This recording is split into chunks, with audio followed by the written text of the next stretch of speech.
It's time for Side Scrollers with me, Stuttering Craig. You decide when you lose, not other people. And Blabs. I like pickles. And co-hosted by our friends from around the internet. Today with Adam Krigler and Flawed TV. Samuel Jackson? No! And in this world of insanity, we are graciously supported by fans of common sense. And now, broadcasting from our homes, it's time for the #1 gaming and entertainment podcast on God's green earth. It's time for Side Scrollers. 5, 4, 3, 2, 1. Whoa! Welcome on out to Side Scrollers on YouTube.com and Rumble.com and Twitch and Kick and many other places which will soon be announced. Hello, everybody. What's going on? Happy Wednesday.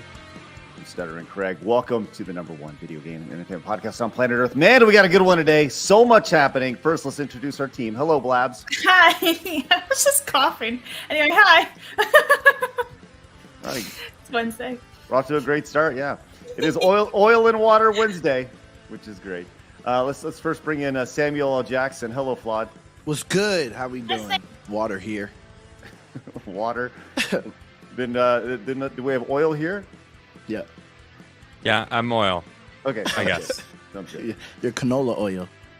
Whoa, Don't do him dirty. whoa, Wow. whoa! Starting with the racism. Jeez, Wow. you got that from that olive list oil. I tagged you in. I know you Canola did. Crusader. Jeez, dude.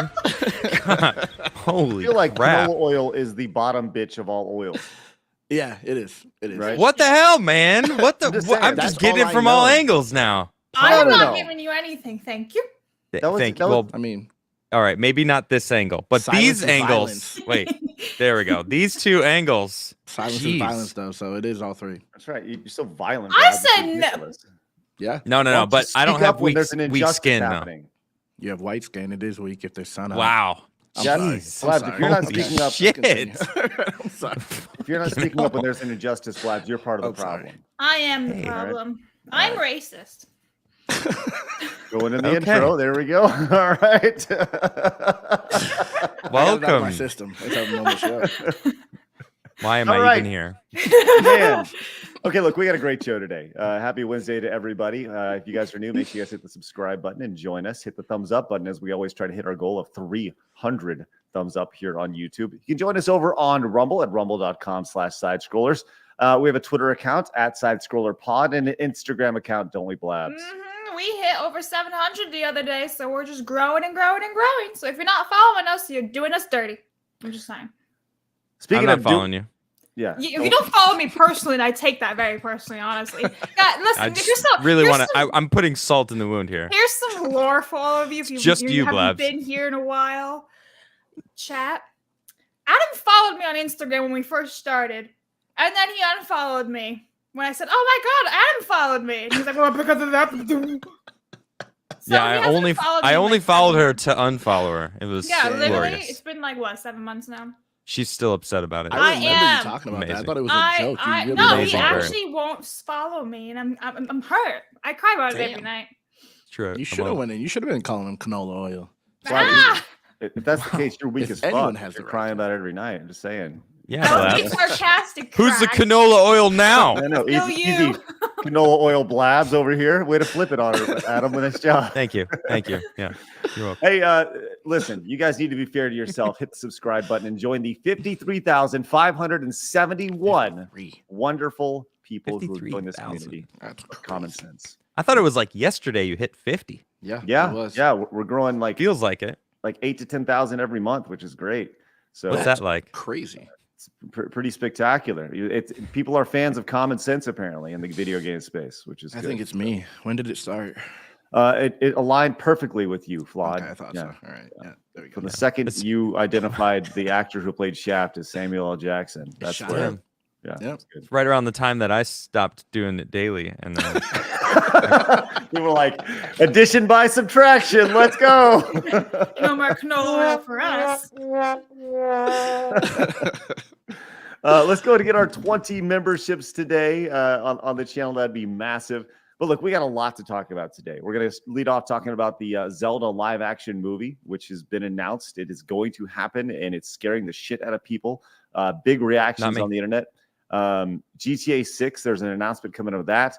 We're going to be talking about IGN censoring Twitter potentially, or just removing Twitter because of free speech. As well as, look, later today, in about, what's that?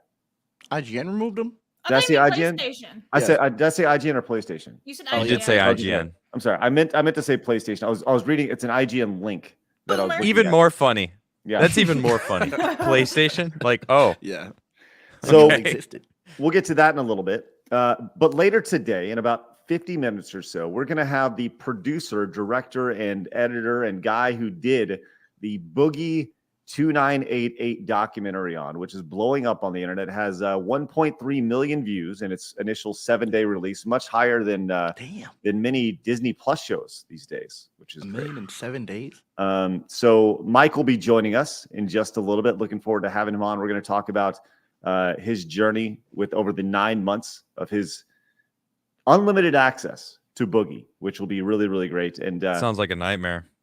well, I think that's exactly where we're going to go with this, which is great. Yeah, absolutely. So I haven't seen him on many other shows. I've seen a lot of people talking about the documentary. We mentioned it briefly, like when it was released a week ago.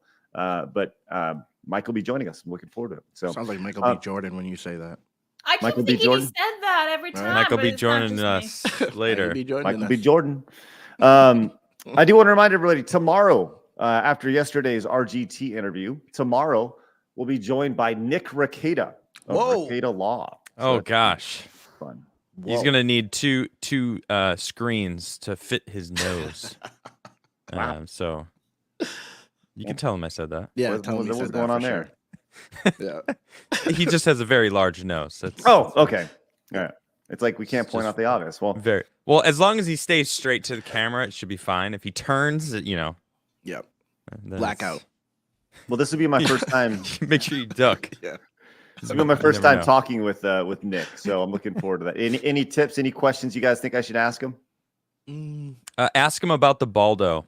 Yeah, for sure. Good. That was a good. Yeah, that was a good one. His The Baldo. experience with the Baldo. Yes. Yeah. All right, sounds good. Yeah. Is this an Whether inside whether joke he you would know about? recommend Really it to do. you. Yeah, Oh no, I don't know if it's inside. It's more of an outside.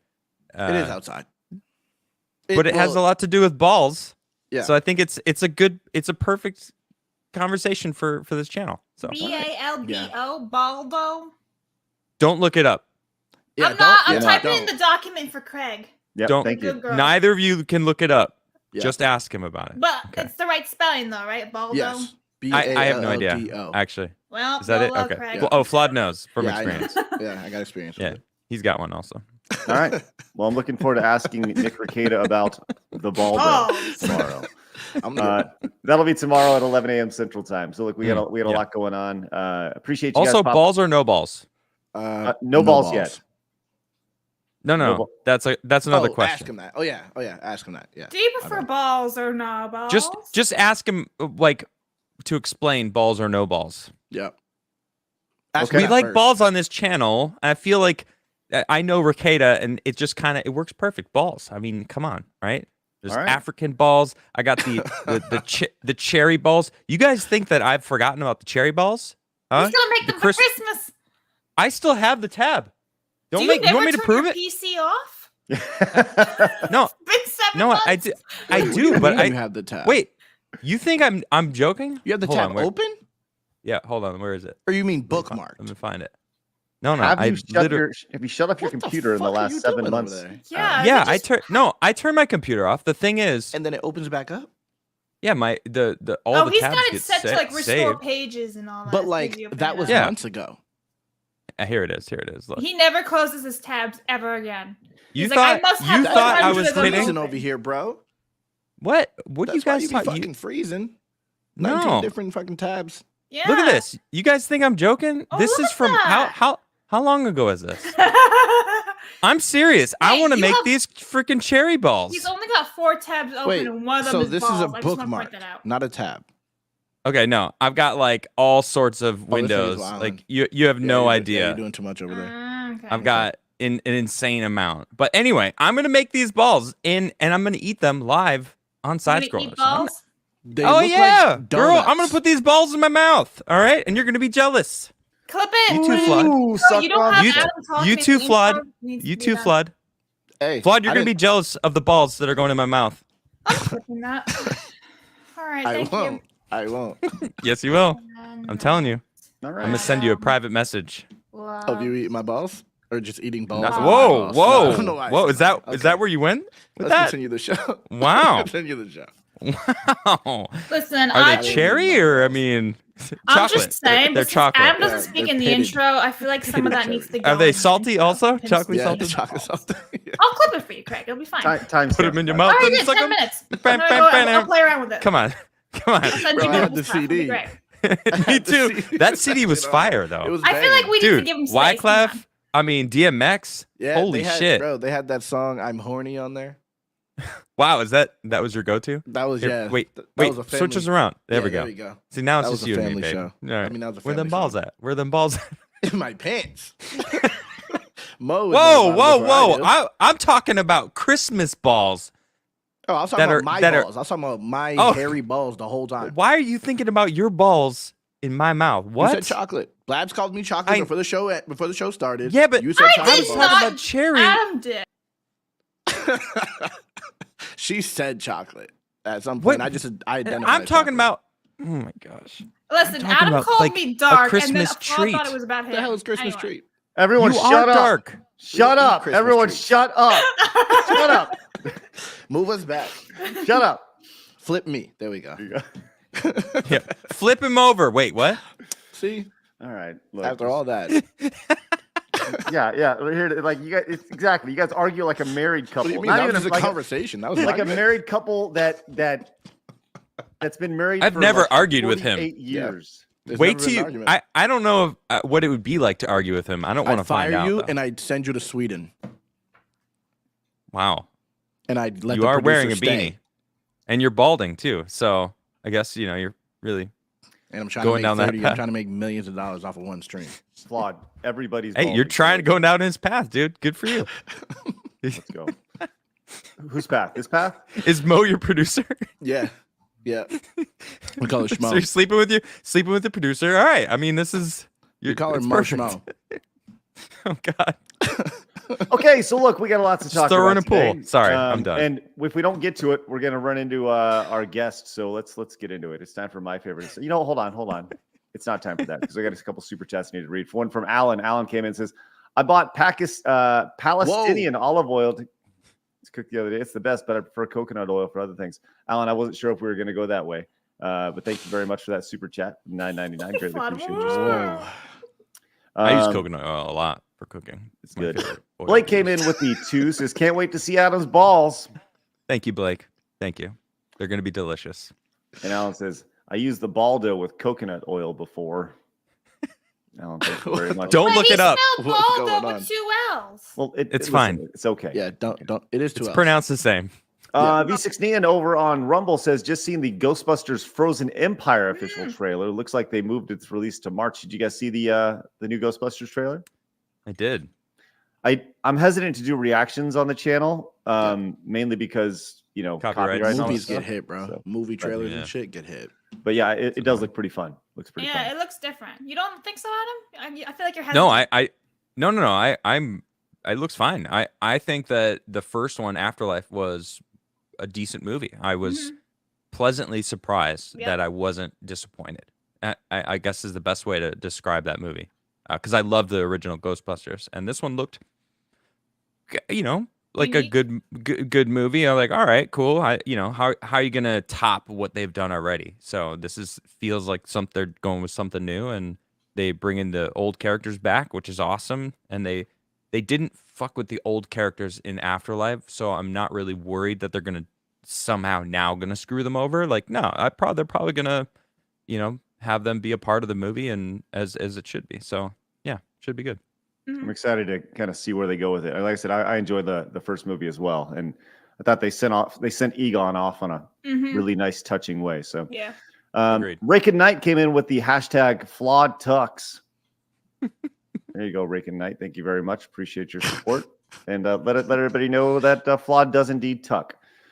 Dude came in with the $1. Ramon Rant says, I know the story. This is before the story, but Xbox removed X support 7 months ago due to the API fees. Oh, interesting.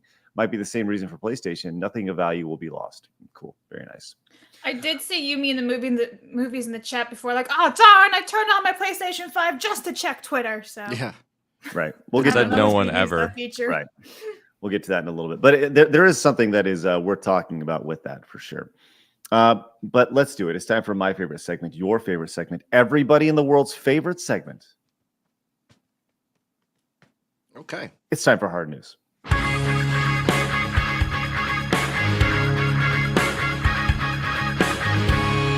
Hard news. All right. The big news of the day is, well, a lot of people have been asking about, hey, what's the next Nintendo movie? Mario was out. It was huge. Multiple billions of dollars. It came out. What's it going to be? Some people thought Donkey Kong. Some people thought they were going to make a sequel. But no.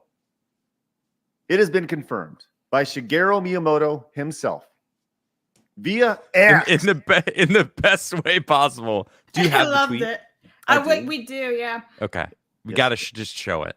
So I good. didn't see it. I love it. Oh, good. Here it is right It's here. so good. And I'll tell you what, if you could read this in robot voice, that'd be great. I don't have robot voice, but Okay, I'll read it. Oh, This is wait, I What got Miyamoto. is that? Adam literally Wait, is here for I mean- that. Go ahead, I Adam. can- Hold on. I need to find a new robot voice just for this. Well, I'll do it. Okay, you do it. This is Miyamoto. I have been working on the live action film of The Legend of Zelda for many years now with Avi Arad-san, who has produced many mega films. Has. That was a horrible robot. Yeah, we need Right, sorry. Adam. Yeah. Adam. Go ahead, You're Adam. Fired. Yeah, Jeez. that wasn't. I'm not gonna lie. Fire away. Go back. All right. I have asked Avi-san to produce this film with me, Okay. and we have now officially started the development of the film with Nintendo itself heavily involved in the production. It will take time until its completion, and I hope you look forward to seeing it. That was a Stephen good one. Hawking? Yeah, that was very. No, Stephen that was all me, baby. I was know, good. but it sounded like That it wasn't little even a bit. voiceover. All right, that wasn't this, really good. I didn't need that Sounded shit. good. Sounded Yeah, good. that's right, Craig. Show you Listen, how to do a robot voice. Listen, I will freely admit your robot voice vastly superior to my robot voice. Humble. That was put humble. it, You. put it in the win column for Adam Krigler over there. There you go. All right, I so a agree. lot of you may be asking, who is Avi Arad or Avi Arad? I honestly don't know. So I did a little IMDb pull up, and we're going to get our answers here as exactly who this person is. And there have been a lot of we'll talk about him first, then we'll get into whether this is a good decision to go live action or CGI. We'll see. So it says he is an Israeli film producer and CEO of Marvel Entertainment. He produced dozens of Marvel films, including the X-Men original trilogy, Daredevil, Hulk, Elektra, and the Sam Raimi Spider-Man trilogy, Blade Runner, The Punisher, Ghost Rider, and the Tim Story Blade Fantastic- Trinity, not Blade Runner. Oh, I'm sorry. Yes, Blade Trinity. Yeah.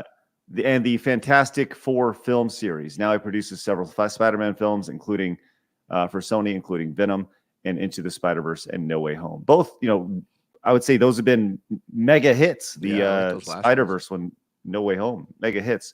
So he's done like the OG X-Men. I think everybody that. liked the OG X-Men. Yeah, I didn't. Morbius was the best movie ever made. I liked Spider-Man. More Morbius wasn't as bad as I think people make it out to be. Hmm. Venom was awesome. I liked I Venom. really liked Venom.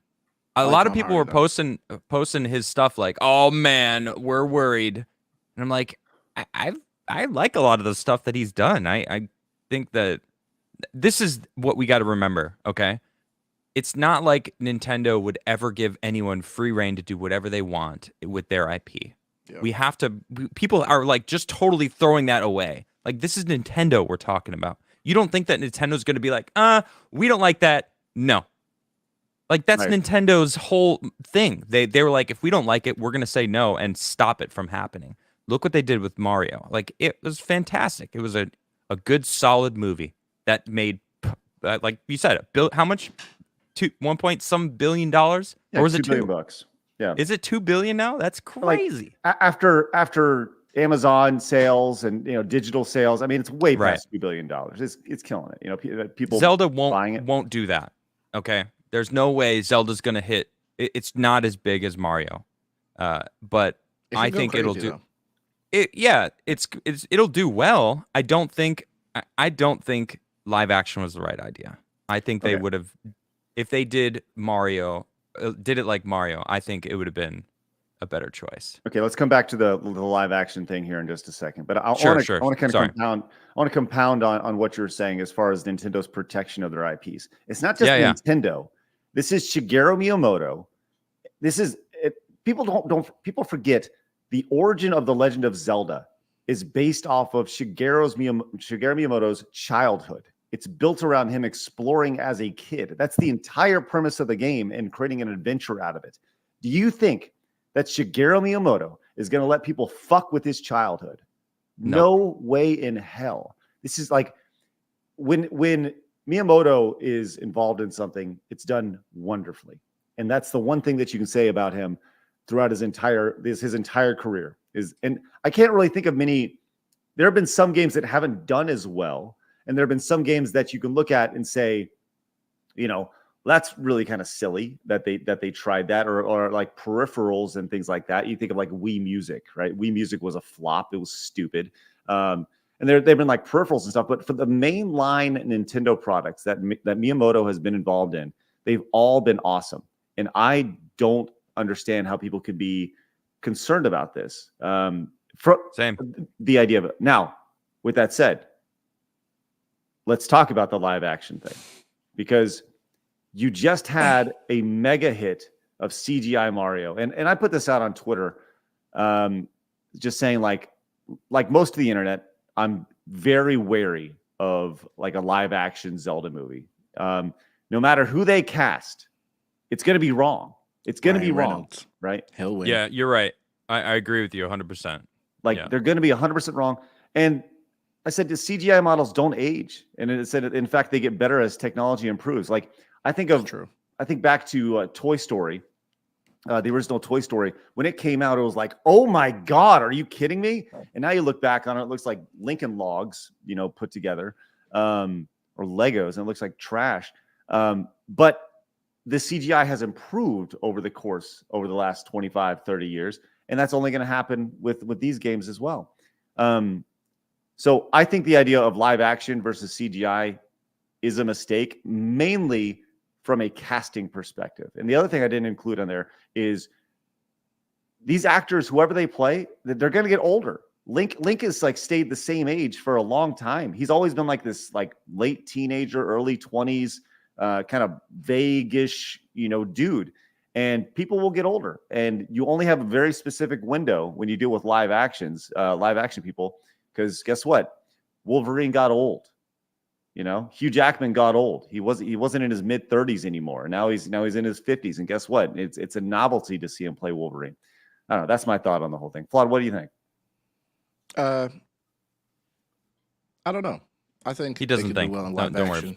I don't think much about it. I didn't even know this was happening, but I still haven't seen Mario, so I don't actually care in reality. I'm not gonna lie. Okay, well, Adam, do you care? Well, yeah, I think that if Miyamoto is choosing live action, he probably already met the Link that he's going to choose, right? Who's going to play Link and who's going to play Zelda, right? He's not going to want to do it if he doesn't know the person. I see all these people sharing the Tom Holland Link, and they're like, "Oh hell no!" We can't have this. I don't know if you have that available.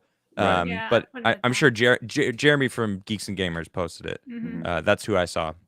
But that's not going to be. I mean, this isn't like an American production, right? It's Miyamoto who's going to be the person who's got all of the say, right? This is never going to happen. Tom Holland won't be Link. That's ridiculous. Okay, that if it's based on his childhood, Miyamoto's childhood, why would Tom Holland be the person he chooses to be Link? That's ridiculous. I think people are trying to go viral and make like all. I see all sorts of different posts based on this.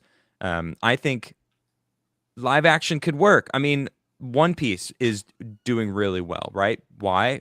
Well, because the guy who played Luffy the Monkey is awesome. Like, he's a freaking amazing character and really brings.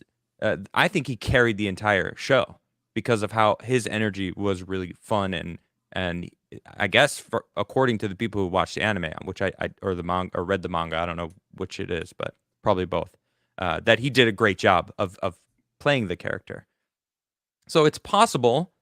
It's just, and I think you're right. If they want to build a multi-movie franchise based on Zelda, then they shouldn't go live action because Zelda and Link have always been the same age Timeless. they're timeless. Exactly. You can't have that with live action. I see. Maybe they're only doing a one-off. Who knows? I see. Like Dig Dug says, the Legend of Woke. Like I don't think there's going to be anything to worry about. No in this way. movie. Well, my No thing is if you look into Bounding into Comics, they released an article and they said per deadline. So this is just from Deadline saying that Nintendo has tapped Jurassic World and Star Wars Episode 9, The Rise of Skywalker screenwriter Derek Connolly to tackle the film's script. And I think that's where people are going to be like, all right, let's see, kind of wary because those two movies aren't exactly the greatest things in the world. No, they're not. So that's where it's Right. like, But once again, those movies did not have Shigeru Miyamoto attached to them. exactly. That's why it's like, well, Correct. okay, one hand you got this, and the other hand you got that. So I think people should just be optimistically cautious and see what's That's up. where I'm at right now. Right. Yeah. And I am. like, and Jeremy posted this as well. He said Disney's Legend of Zelda, which once again, Disney is not doing this. I'd Right? watch And this it. is funny as shit, right? Flood's like, I'm in. Right. I'd watch it. Calm down, Flood. Calm down. You're married. All right. I mean, I like archery. That doesn't do with the girl. Yeah, like, I'm here for the that's you were horror looking game at the stuff. bow, I'm sure. Yeah. Uh-huh. The bow, Someone said not in the chat, melanin. Link was an adult in some games. Is he an adult in the Switch games? Well, yeah, he kind of goes back and forth. Which one? That's the idea of it. In like Breath of the Wild and I feel like Twilight Tears of the Princess was a Kingdom? little older, but never older than 25 in Yeah. any game. I Never don't an never. He adult. still looks like a little girl to me, so I never know. Well, that was the big mechanic in like Ocarina of Time was, young Link versus old Link or adult Link. And I think adult Link is, like I said, probably early 20s. But That's as an pointed adult. out, like, yeah, and as pointed out, most of in pretty much every Zelda game, Link is a different Link, right? That's the thing. And that was mentioned in Oh, the so they comments. can do that too. What's that? They can do that too. Just re-up the character like they do Spider-Man. Easy. Theodore Roosevelt coming in with the hard. I love it. Nice. Thank you, Theodore. I didn't even. If it goes woke, they're going to change his name from Link to Twink. There you go. Oh my gosh. Now, the one Well, thing that is Twink interesting. Twink is already a gaming term though. And it's not Is a it? negative thing. What does that No, mean? yeah. A twink is when you in my case, in Elden Ring, if you take a level 1 character and you go through the game and get all the items at level Mhm. 1, because in the way 'Cause that you're gay. the way that PvP works in Elden Ring and Dark Souls, well, not Dark Souls 2 that had the weird system, but your item level, if you have an item level of 1 and your soul level is 1, and when you invade plus or minus like 10 levels. So you're only invading people at your level. So if you go and get all Niche, the bro. crazy, That's so not that's what a twink twink means. is called. That's not Yeah. what twink means. what does a twink mean? It's a girly gay man. Oh, is that what that Fanboy. is? Young girly gay man is never going to change to Elden Ring. It's always going to be the gay thing. Regardless. Never We heard that probably before. have been Co-opted. demonetized just for You saying have, you that have word. different circles, I think. I don't. It's the word. Don't gas. All right, hold on. Anyway. I mean, that's Back to Zelda for a second. I'm Hey, saying. listen, it's time to hardcore gaming here. All right. The one thing that I think that I'm most all right. wrong Sorry. one. The one thing that I'm actually extremely intrigued to see how they handle in this is, will Link actually speak? Because he's the silent protagonist. You play as Link. You are Link. He's like Master Chief, right? And he says things in games, but you never hear him say these things Yep. in games. You never. It's just people responding to him. It'll see, Link will be looking at somebody and they go, "Oh, you want to go to this?" But Link actually never says, "I want to go here." Hardcore Henry did that well. Hardcore Henry. That's a good movie. Yeah, he didn't talk. That's a good The movie. Dudes talked to him Yeah. the whole time, and you were like, You never first saw that? person. No. Yeah, it's a good Oh, one. it's dude, awesome movie. It's a first person movie Okay. from Yeah. the perspective of the character. That's the main character. You're viewing the world, the entire movie, just Yeah. from his perspective. It was sick. It's freaking cool. Yeah, it was really. Dude, It's the I only really time liked it's ever it. been done. I think. I don't think I've Yeah. ever seen it done pulled it before or well. after. Yeah, a lot of people mentioning in the chat, the idea of like, well, excuse me, princess, from the 80s, 90s cartoon has to be in there. And I'm sure the way I thought that was Nintendo a Star handled Wars Mario. reference. Oh, no. That was, it's from the Saturday morning cartoon every Friday. So they had the Super Episode Mario Brothers Super 5? Show. Labs, this is very important. You need you to listen. This is very important. You're dropping video game Star knowledge. Wars. There's the Super Mario Brothers Super Show. And they had that show. And then on Fridays was the Legend of Zelda. It was a special Friday edition. You got the Legend of Zelda. And Link would talk to Zelda and they go on these adventures and blah, blah, blah, blah. And there's goblins and it had great music and all sorts of stuff. But the tagline for Link was, well, excuse me, princess.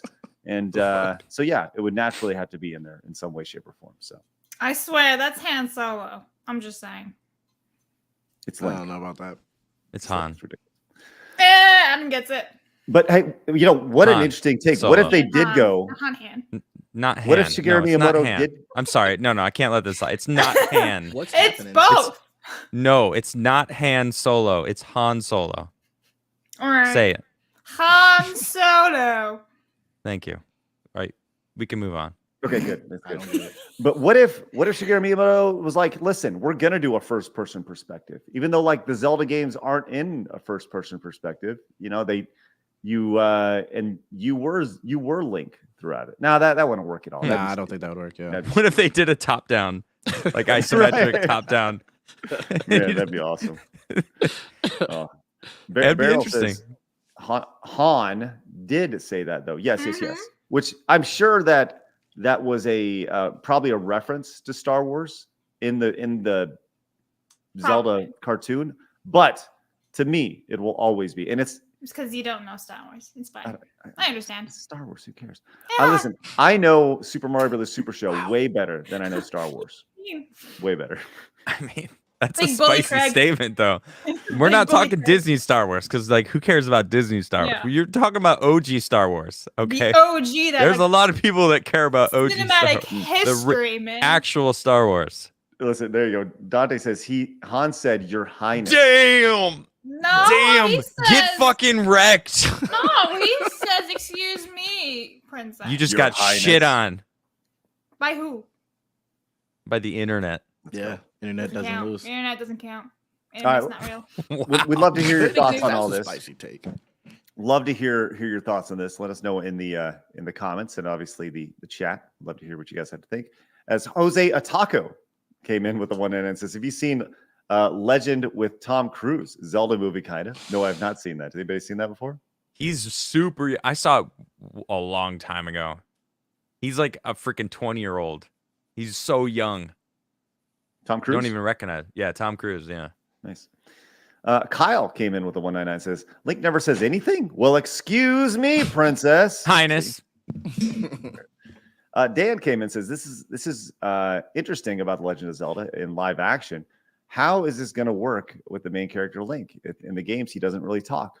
You're right, Dan. Yeah, absolutely. All valid things, and I'm sure they've had many, many, many discussions about that. Yaden came in and says, "Would the fact that each Zelda story, save a couple, allow for a couple different casting for each movie since there are different Link and Zeldas in each game?" Maybe, but I think that ultimately you want to have one recognizable character. That'd be Like a Bond, you know? yeah. You Bond wanna, had how many Bonds? 5 or 6 different Bonds now over the years? over the course of 50 years, sure. Yeah. You know, Hey, but- think long But term. Craig only likes Daniel Craig, so it doesn't count. What an attractive man. Nodding came in and says, "My biggest curiosity will be the tone of the movie. Will it be a little darker like Twilight Princess, or will hope it so. include humor like the softer games. What softer games are you Probably. speaking of, Nodding? But yeah. Link to the Past. Comparatively to Twilight Princess. For sure. Vice came in with the 10, says, imagine if they did an animated Wind Waker film. I'll say this. The art style of Wind Waker, even on the GameCube before the HD remake, worked and works in so many ways, shapes, and forms. Love it. And I think that's why they need to do animated, because they've been able to hold on. Like some of those games that have a very distinct art style that are fairly timeless, movies age over time. But I think that if you find a really great art style, it's timeless, which you've seen in many Zelda games. So. Blake says, as long as Zelda isn't Rachel Zegler. What did they announce that? Oh my God, that'd be great. I saw like a clip of the new Hunger Games, and all she does is scream in it. Oh, really? I'm not interested in that movie at all. Me either. But by the way, I'm going to be on Friday Night Tights, and my homework for Friday Night Tights is going to see that movie. I have to go see that movie to help review it. That's unfortunate. It's like a bad joke. Matthew came in and says, people are acting like Disney is going to release Legend of Zelda where Link is sidelined by a lesbian Zelda. Right. Exactly. It's not the case. Like, I understand we're all like a little, we're all a little jaded, happy right now, jaded by things. So, and we all want to react, but let's take a step back and realize what we're dealing with here. Scarfy came in and says, well, excuse me, princess. Thank you, Scarfy. Appreciate that. Van Dask came in and says, my Wednesdays are always made better because of oil and water side strollers. Let's go. Thank you, Van Dask. Appreciate that. Kyle came in and says, yo, DSP would make a perfect Ganon. Snort. Let's go, Kyle. And Cowboy One came into the 499. Says, hey, Adams, you should invite Blabs on Final Frontier to discuss the Han Dynasty. Yeah. Awesome. No. Jay Wusso came in with the 4 months. Says, can we get a petition for DSP to play Ganon? He knows he is known as the Pig Roach. Man, wouldn't that be awesome? If they casted him, this unknown actor, DSP as Ganon, the live, like, oh my God, that'd be so funny. Cellular Dream came in with the 499. Thank you so much, Cellular Dream. Says, Wind Waker is the best game in the series, just like Diablo 3 is the best game in its series. Woo! So Dream's an idiot. Alan came in with the 999. Says, I always wondered if Link scored with Zelda. I guess it's a link to the past to find out. We will see. Oh my gosh. Thank you, Alan. What? Terrible. That was terrible. Pun. That was not good. I'm not gonna lie. That was Thank so you, Alan. bad. Appreciate that. I appreciate that, Alan. That's awesome. Winterfell came in at the 499. Says Lando mispronounces Han in Empire. In the Solo movie, he does it also. Kind of a purposeful dig. Thank you, Winterfell. Appreciate that. And Solo was not a good movie. I mean, you can't even see it, so it's not like you can say much about it. Dude says, my biggest complaint of the Mario movie is that they gave some of Daisy's and Zelda's personalities to Peach. Hopefully, we get Silent Link that gets interrupted every time he tries to talk as a gag. Oof, I think that'd be a funny gag, like one time. Wait, Peach was in the movie? No. He's saying that. Oh no, Daisy. I'm saying they gave some of those personalities of Daisy and Zelda to Princess Peach in the Mario movie. Yeah, I misunderstood. I was gonna say, like, I don't remember Daisy. That Don Parker says, I still say a Game of Thrones style show based off Fire Emblem would do well. I think they could they could scale all those things to TV shows, so they'd be great. And dude says, I want a Final Fantasy Tactics. That storyline is amazing. It's my favorite Final Fantasy to this day. Oh yeah? Yep. Dude says, if it takes me to cross-dress to get a harem of muscle mommies, where's the dress? Where's my dress? Dude, I have no idea what you're talking about. I don't think I want to know. Yeah, I have no idea. And Ashley came in as a brand new member to the channel. That puts us at 1. Let's go. Thank you so much, Ashley. Ashley. Let's go. Real G. Facts. Jess came in and says, guys, I really need that Triforce piece from Link. So if you guys could please tip me some rupees, it would really help me out. Snort. Thank you, Jess. Appreciate that. And Lover of Green comes in. I think this is an entirely different segment, but we can absolutely talk about this briefly. Says, honest question. Why are some big gaming events like Games Done Quick still doing Fauci mandates? 90% of America is back to normal, but Games Done Quick refuses to move on. Are they that out of touch or what? Lover Green, great question. And allow me to answer that, and we can go around the. Yes, I held off on pulling that one out because I can see why Adam. Just hold up, Adam. Let me say this, Lover of Green. The gaming industry. There are a lot of people in the gaming community that are broken. They are broken. They have been broken. They were broken by 2016. They are broken by 2020.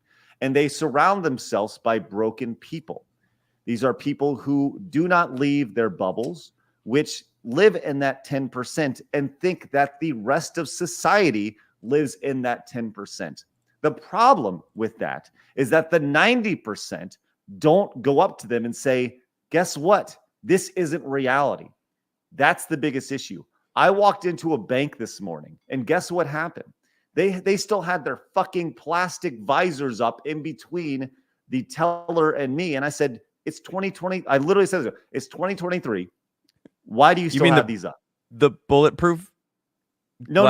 Just no. Because they're always there. The COVID proof. Are you glass. Sure? Okay. That's right. All right. This is the COVID proof glass that literally had a hole in between it, separating them, to where if I wanted to, I could breathe my breath all over them. Mm-hmm. And their answer was, you thought about it, didn't you? Almost out of spite. You were like, almost out of spite. I could just. Yes. That's an But with assault that charge. said, Games Done Quick is a broken organization. They've gone back and forth over many times and made ridiculous decisions, banned people for stupid things, and have really they're in that 10% bubble that doesn't understand that the rest of society has moved on. And here's the reality of it: they're never going to change. If they're still wearing their masks today, if they're still mandating that these things have to happen in 2023, as they look around at the rest of society and thinking that we're all the crazy ones for not covering up our faces, they're never going to change. And that's the saddest part about it. Facts. Those are facts right there.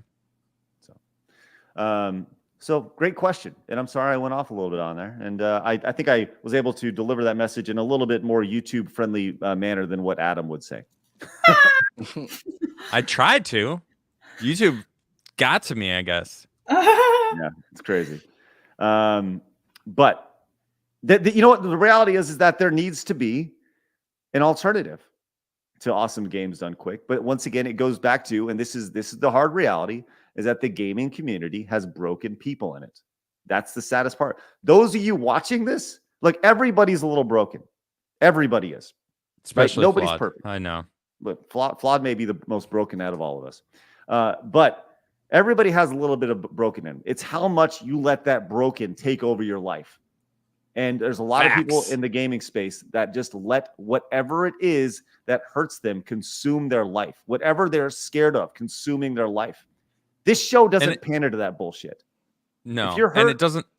Go ahead. And it doesn't help that society feeds that fire of victimhood. Like, oh no, you're right. It is society's fault.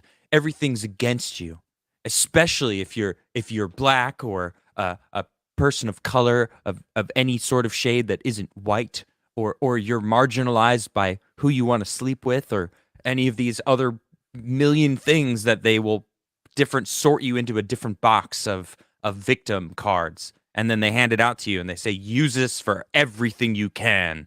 And it's like, no self accountability at all. It's always someone else's fault, and they need to be a victim to blame and have the answer. The answer is always someone else. It's not themselves. They don't have to work on anything. No. They're perfect the way they are. You're perfect the way they are. Worst lie you can ever tell a child, and they're all just adult babies. And here's the reality of it, is that there are people that are in the speedrunning community that do not agree with that. But guess what? They're going to show up and they're going to do their speedruns. Why? Because of clout, because they want recognition for what they were working on. That's what it is, because the game's done quick. They have a large audience. They're partnered with Twitch, which once again, Twitch, bubble, San Francisco, insane people working there, right? Yeah. So it's just a bubble inside of a bubble, and they all hang out, and they don't shake hands because that's germs. But they all have their little gangbangs with their masks on, and everything is good. You know, it's crazy. Anyway, sorry. I just don't understand how we're still here. It's crazy. Elite Neo came in with the 5. Says, by the way, Flawed, I appreciate it. If we could have a speed run of Flawed doing the Rubik's Cube on stream, that'd be great. I love it. It's great. He never does it when he's on my show. I'm wondering. He's just bored. He's crazy. It says Craig and Friday Night Tights, about damn time. Also, do you remember IGN's Zelda movie trailer from April Fool's Day 2008? I do. It was actually very well done from back in the day. Yes, it was great. Blake says AGDQ banned Hogwarts Legacy. F that. That's right. Because people's feelings. Yeah. Feelings. And they're still going after J.K. Rowling, saying she's an istinophobe and how she's racist and everything. It's wild. Bunch of idiots. 3 years later. Dude says She's time to blame. make. Yeah. Dude says time to make base games done quick, and we donate to suicide prevention. Yeah. Wow. Okay. 22 all till right. none. Let's continue on to our next story. Let's see. Let's go to this one. We're going to talk more Nintendo, but we'll move on to the next thing, because in just a couple minutes, guys, we're going to be joined by the producer, Mike. I think it's Klum or Klum, Mike Klum, who is the producer of the Boogie documentary that's been passed around the internet. We're going to be joined by him in just a few minutes. We're going to have some good questions for him.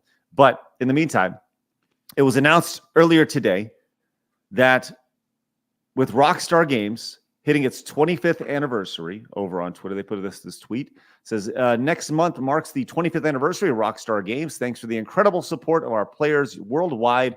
We've had the opportunity to create games we are truly passionate about. Without you, none of this would be possible, and we are grateful to all of you for sharing this journey with us. All that pretty good, you know. By the way, 4 hours ago, 343,000 hearts. That's a dopamine rush right there. And then as you scroll down, in 1998, Rockstar Games was founded on the idea that video games could come to be essential to culture as any form of entertainment. And we hope that we've created games you love in efforts to be part of that evolution. But here's the big one. We are excited to let you know that in early December, we will release the first trailer to the next Grand Theft Auto. We look forward to many more years of sharing these experiences with all of you. So there you go. The new GTA. Look how many likes that one has. There we go. Been waiting for this for so long. Almost a meal. So you're pretty excited about this, huh, Fly? Hell yeah. I was a big GTA 5 guy. I Yeah? have it Me on too. every system. It's another one. Me too. Yeah. I've never played. How many different copies? How many different copies do you get? So Xbox, I had it on 360, and then it went to 1. Right? Yeah, And but then- didn't they offered you can transfer your character? It was like a one-time thing. Yeah, but from then I this went to 360 to the PlayStation one. from Xbox. You can't do then I that, had to no. start from 1, and then and now I played on PC. I really don't play at all Same. anymore, but I've been waiting for this. You know, I was gonna start playing GTA RP. I jumped in to GTA 5 like 3 days ago. I was sick last week, and I was just kind of like, I'm so bored. I'm like, I'll just get into GTA 5, and I just flew some of my helicopters. I love you helicopters. didn't get killed in right those away. games. I didn't know. Yeah, it was great. Okay, calm down a little bit, because Well, I got the Akuma, and I was silent. No one knows I'm there. So I stay on the I forget what it's called, the flying motorbike. Flood. that Oh, the everyone hates with oppressor? The missiles. oppressor 2? Yeah, the oppressor. yeah, 2. that was the downfall of yeah, everyone online. hates it. Everyone hates it, and you even hate it. I hate it. Yeah, I still hate it. use That's the why shit I out have of to it. use it. It's amazing though. Yeah.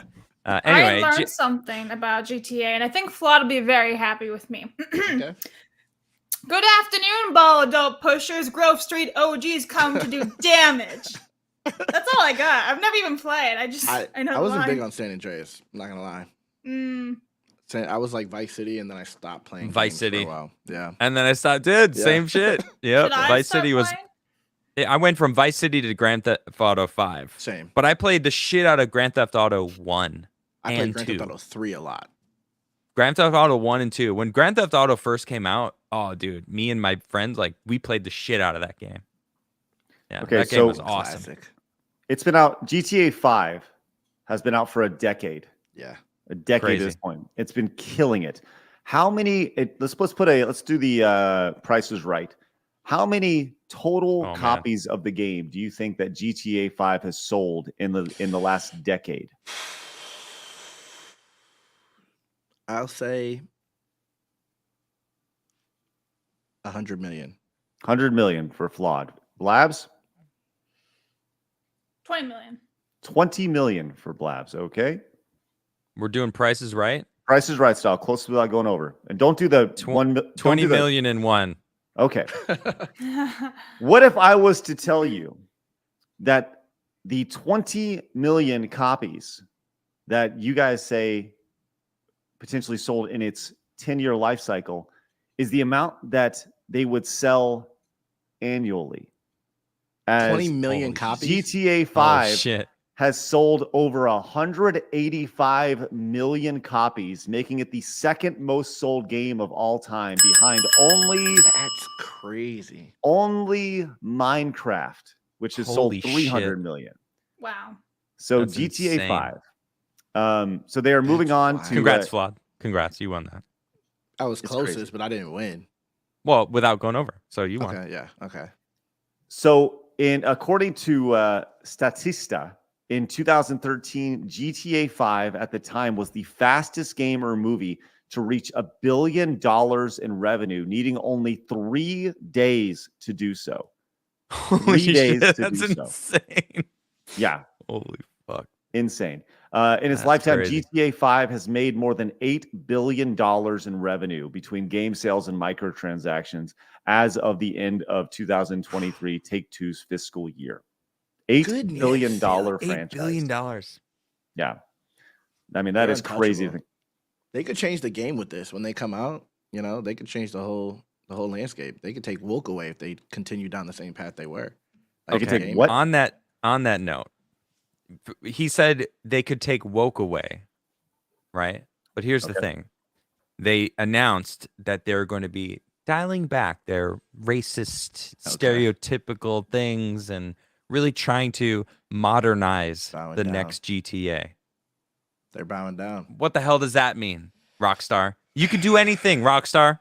Why the fuck do you care? That's You slap GTA 6 on a piece of shit, and guess what? You're gonna make a shit ton of money. Yep. All right, people will be pissed and won't have the longevity of 5, but I don't think they're gonna do that.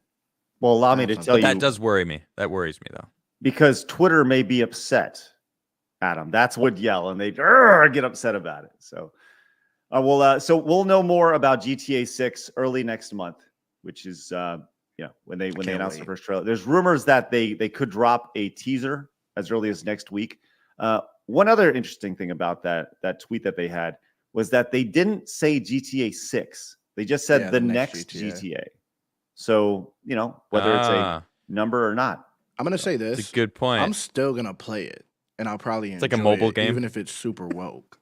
Mobile game. Boop, boop, If they because- release a mobile game that's like Grand Theft Auto Like 1, like but like a Diablo new did? version, no. If they do like a Diablo Immortal, I wouldn't be surprised. I'd be sad. But if they like Imagine. release an actual game that costs money, that isn't a free gotcha game, that's like Grand Theft Auto 1, but like a new version with like new shit and maybe like multiplayer, who knows? Like that would just be so cool. I would be pissed. Man, I wouldn't. I would be I mean, so mad if that's what they did. they would.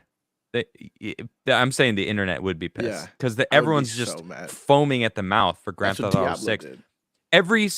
Every like couple months or so for the past like 4 years, there's been like new leak of Grand Theft Auto Yep. 6, and actually a couple times it was real leaks, and someone got like insane Yep, I remember that. trouble for it. But even when they were false, everyone would be like, "Oh, is it real? Is it real? Is it real?" Viral trending because everyone's been fiending for the next one because it's been 10 years. Yeah. Right. So they're way overdue.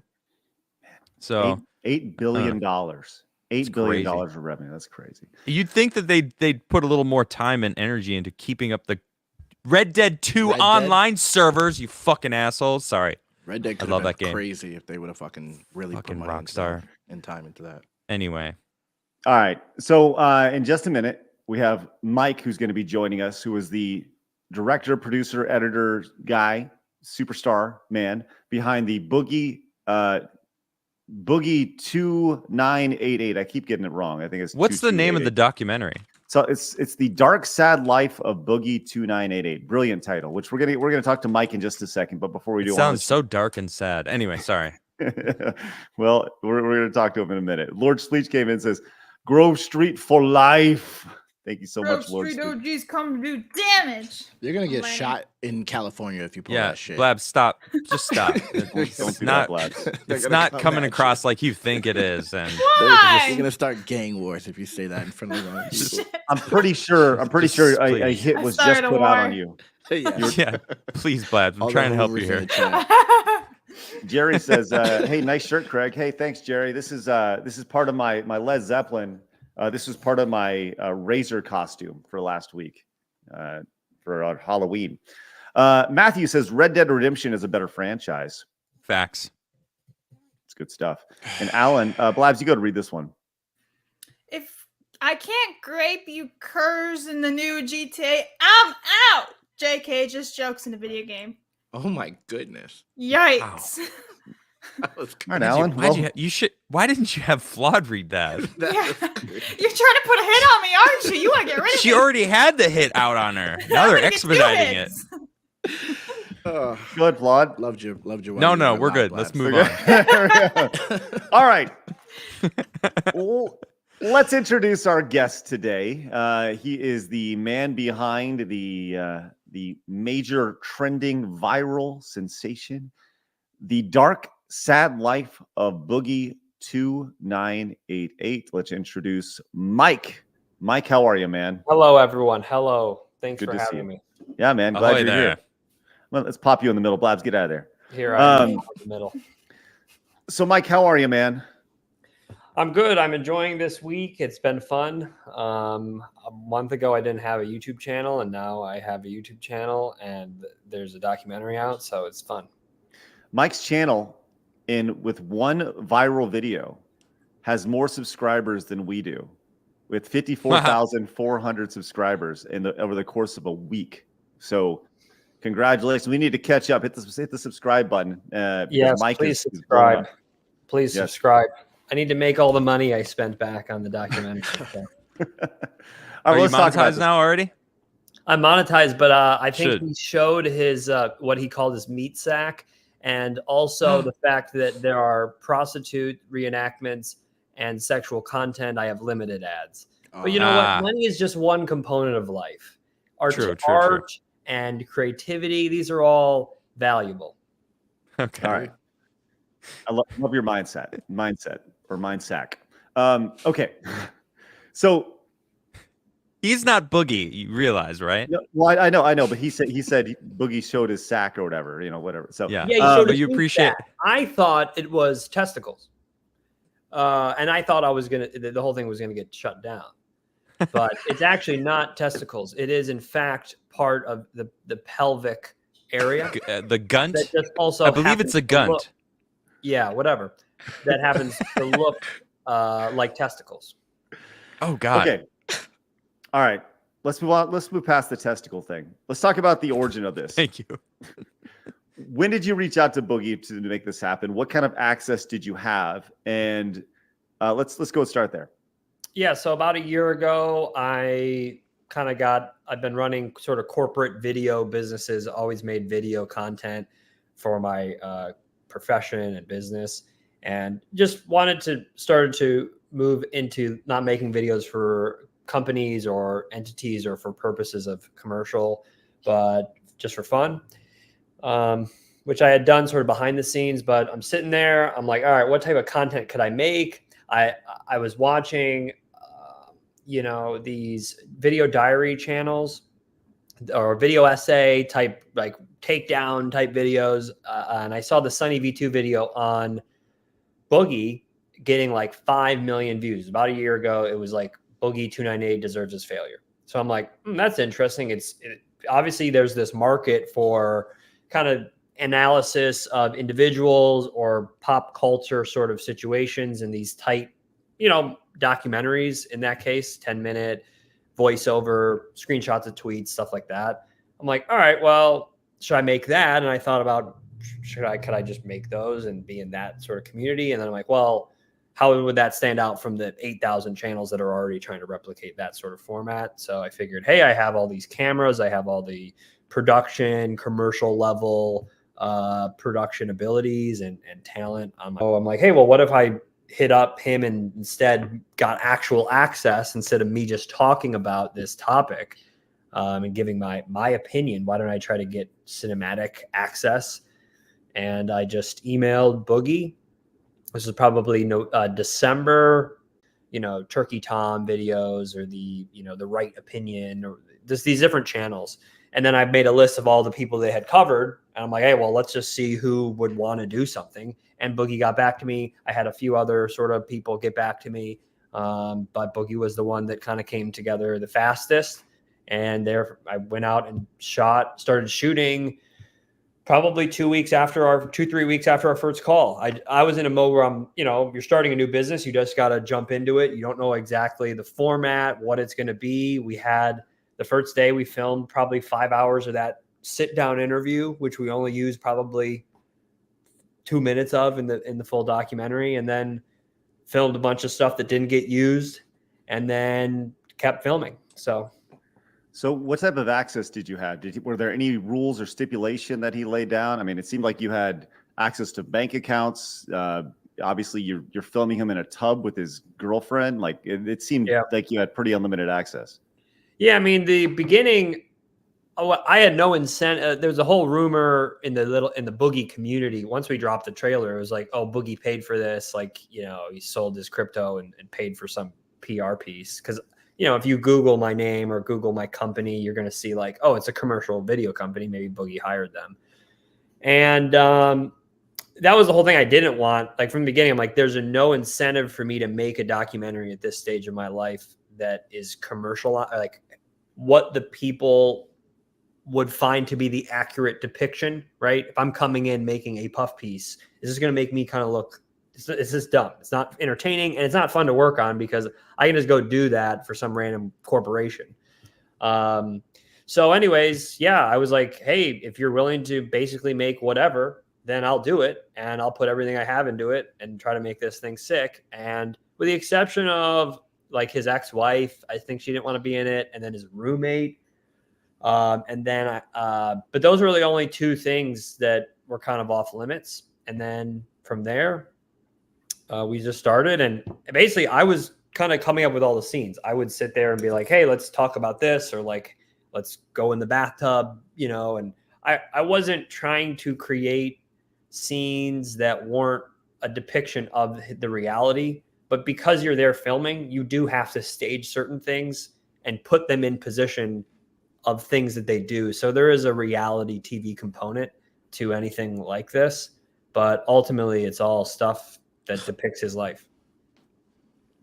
How much of it, you say, kind of staged, like what, give us an example of what was staged in this setting. Was it, I don't know. Stage is a tough word. I mean, there's staged and there's directed, right? Like, and I think the tough thing, if you just go film if someone's just following you around with a camera, you're going to film forever to get a small amount of content that actually depicts what your life is, right? I mean, and most people, if someone's just standing here with a camera, I'm just going to sit here and be like, what are we doing? Right. So every documentary you watch, it's directed. I mean, they're not wasting hundreds of days just filming random footage. There is a purpose. So when we say stage, there's a difference between like faking something that didn't actually happen and whatever, and directing a scene that is happening in their life, but sort of saying, hey, stop, let me get the camera set. So in the case of like the card scene where he's going up and selling his cards, that was something he was going to do that day regardless and go sell those cards. It's just that we had to say, all right, can you guys sit here? We're going to film from these angles. Like, so it is staging it, but it's not staging in the same way you would stage a fake prank, right? Or stage something that isn't actually happening at all, and you're just completely fabricating. So almost all the scenes are directed in some sense, or else it wouldn't be 55 minutes. It would be like this long sort of live stream. So Right. yeah. We had Boogie on, and we did an interview with him, and Adam had a really hard time with that. And I don't want to put words in your mouth, Adam, but I felt like we got done, and you were like, I just don't want to fucking deal with this guy anymore, because you felt like it was all just kind of bullshit Boogie speak, where he's just kind of talking in circles and saying everything that he thinks you want to hear at the time to make him sound good. Well, I could speak for it. It felt like I was sitting in an intervention, and he was, trying to tell everyone how he understands how he's fucked up, and like he's realized, and he's moved on.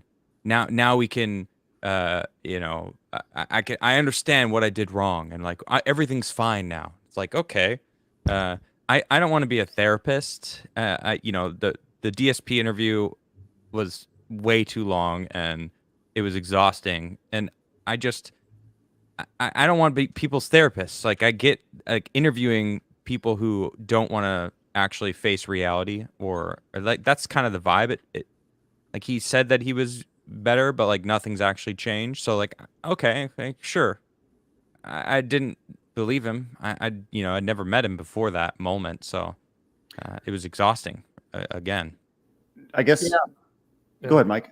Well, yeah, he's definitely complicated in that way. I do think for him, it's mostly he's got a ton of anxiety, it appears, and he has a certain fixation on in kind of connection with that anxiety, with any type of negative feedback and getting people to like him. And he definitely does take solace and comfort in people giving him advice and wanting to give him advice to better his situation. The degree he's genuinely engaging with that advice comes and goes. And therefore, I think when you're with him, it can be tough. I think you just have to go in prepared to have your own boundaries of how deeply you're going to engage emotionally with whatever trouble he's sharing. But this is not like exclusive to Boogie. People do this all the time. Like me. And sometimes people that are even psychologically more healthy do this at certain times, because we're in a certain mindset. So I don't think he's like a bad guy for it, and it's not that super uncommon. It just happens to be a combination of that and the fact that at one point a lot of people knew him, and he was able to kind of maintain this persona and character that was so lovable and likable. And when that was sort of punctured through some negative series of events in his life, he kind of moved in a different direction. Do you feel one of the things I really liked about the doc is about halfway through, you felt like you were just like an emotional, more or less whipping boy. Like you had to step back because you were getting drug into kind of the mindset that Boogie had, because everything was just so depressing. Why don't you talk about that? Because that's something that you don't see very often, where the documentarian turns the camera on themselves and be like, this sucks. Yeah. I mean, like when you're editing or even you're shooting and then you're in the edit, and anytime in life someone's telling you that they're about to die and that like life is over and that they're going to kill themselves or whatever, these extreme statements are kind of just punting any type of regular interaction. What do you say to that? You call the police? I mean, it's illegal to take your own life. Should I call the police? Should I do this? So after did Boogie, a while, to be clear, did Boogie say he was going to? No. But there was statements of illusion of your own death, and that you're like, you might as well eat a chicken quesadilla, and it's this, and very, very, very deeply self-deprecating or sort of predictive of his own imminent death, as if he's like 87. I mean, he's 49, which, whatever, in his case, he might have some health things to make hurdles over. But in his case, also the health and the finances are connect, because he has a deep connection with staying in this home, but he also has medical bills and all these other things that he has to sort of pick and choose where that cash flow that is coming in. And he has the lifestyle of someone that's making, 100,000, 120,000 in terms of the expenses, but he is making 30, 40, 50,000, and that's where the issues occur. But yeah, no, you did have to move away because it's, we had to go interview other people and just kind of when you're with him, you sort of get wrapped up in the world of Boogie, which isn't necessarily bad. It's just, it's fun at times, and other times it's just like overwhelmingly self-deprecating and reminiscent. What was the saddest part of filming? Because I think the one thing that people look at when people look at this documentary, and a lot of people are shocked that Boogie was so amped to ultimately promote it, because I think many people look at this and say, like, man, he doesn't look good at all. Like, there's at no point when you watch this documentary be like, man, that's a really healthy individual, and I really hope he feels better. He comes off as a professional victim, almost one who wallows in his own victimhood. And I think most people were really shocked at how much he is promoting the documentary, and something that would be seen as a negative for him. Do you feel, in your time spent one-on-one with him, following him around and seeing his life experiences, do you think that you did a good job of portraying his day-to-day life, and that he himself wallows in the victimhood status that he has? Oh yeah, but he bounces between. He can be very rational at times. He's not a dumb individual. The guy built one of the more iconic. There's a reason we're sitting here on this podcast talking about this guy. He was an innovator in the early days of a platform. He's gotten popular on a bunch of different platforms, right? Twitch, TikTok, Twitter. So it wasn't a one-hit wonder.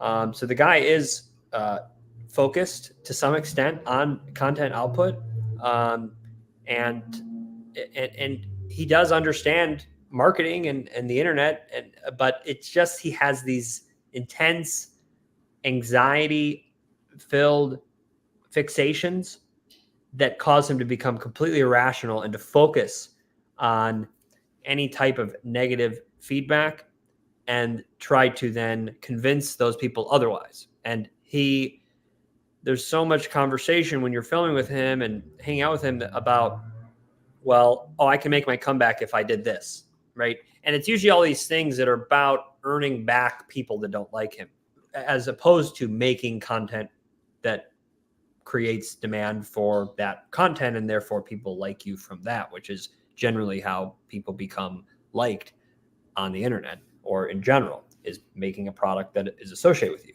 So I think that that's really he'll be having a normal fine day making content. There'll be some niche amount of negative feedback. He'll focus on that, and then he'll take action to combat that negative feedback, which then creates more negative feedback. And it's really unfortunate that I think if you could go back to him in 2016, 2017, and he had that sort of PR business manager or somebody that could really just be like, hey, let's not put that video out. He just never really had that. A lot of his friends are friends he met at the magic shop. They're nice guys. You see him in the documentary. He had his wife, who didn't seem too much like a business person. He's never really had that manager or that sort of PR sort of strategist. And if he did, I think he'd still be probably just as big as he ever was, because they could have helped refine and kind of contain, like, hey, it's not worth putting out this video attacking your Reddit, right? Like, nobody cares. It's this niche little world. Or like, let's not say that stuff on live stream, right?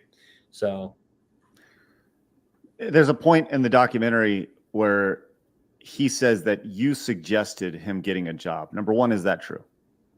It's the obvious conclusion. You can't talk too much with him about his situation without that. I mean, within 5 minutes, that is an option that's coming up. I mean, if you're not making enough money on YouTube and you've tried for multiple years to increase your YouTube output and your expenses are reasonably given your health situation as low as they can be, what is the other? I mean, he doesn't have like this massive amount of debt. We need to file bankruptcy and that's going to solve anything. So getting a job is the only natural conclusion. So absolutely. So the first time we filmed Down, we kind of did all these things. I got him a trainer. So there'll probably be some extended scenes on his channel about him working out and creating a diet. We did a makeover where he got, his hair done and stuff, but those didn't really sort of fit the arc. But the one thing we did was go to a recruiter, which I had scheduled and sort of coordinated. And it was weird because I was just calling. I'm like, hey, I'm making this documentary about this guy that lives in your area. He's popular on the internet. Could we come film and, help? Would you be down to help him as a component of filming, get a job? So, yeah. Did the recruiter itself, that's like one of the most disastrous scenes in the whole thing, right? Yeah. He's like, well, I'm also a predator and I'm a felon. And if you look hard, you'll see that I'm associated with X and blah, blah, blah. To the point to where the recruiter she's almost like laughing at him. Like, are you serious? Like, you're really going to come in here and say all these things? Yep. Okay. So to be clear, the recruiter was real, right? Was that whole interaction like authentic? Authentic is a tough word with Boogie. This guy is. I'm sorry. I thought that's funny. No, it's true. He's an entertainer, and the line between entertainment and reality for Boogie is very nuanced. Anytime a camera's around, or even a camera's off, he's almost, when I talk about on the phone, he's very performative, and not in a negative way. He's just, I think, has an art or kind of a leaning towards performance and drama and being funny and trolling. I mean, he likes the Andy Kaufman sort of thing. He likes kind of a lot of these sort of performance comedy type of things. So I didn't believe him at all. Like I said, it was like that crackhead trying to convince us at the intervention that he was fine so we can go back and continue smoking crack. Like, that's the energy that I was getting. Like, I don't believe what you're saying. You're just trying to convince me that you believe what you're saying, that that's your situation. And I couldn't like take him seriously because of that, because it was so obvious to me that he wasn't giving us his authentic self. Yeah, I think in a case like that, in my view, he just has a deep anxiety about you thinking he's something, and he wants to convince you otherwise, and he cares a lot about what you think about him. And to the extent that he will project, he admitted it, and really try to show this. And I don't think that that's it can on one hand, does it feel disingenuous? Yes.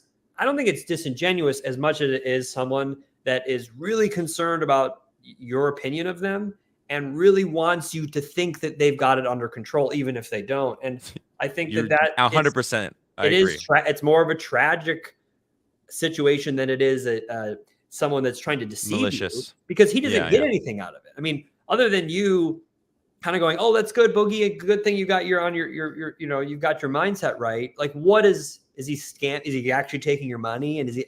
So I think one of the things with this whole Boogie thing, it's crazy that in some way, you have like the people online that have done ridiculous things like, R word and actually hurt, children and different things.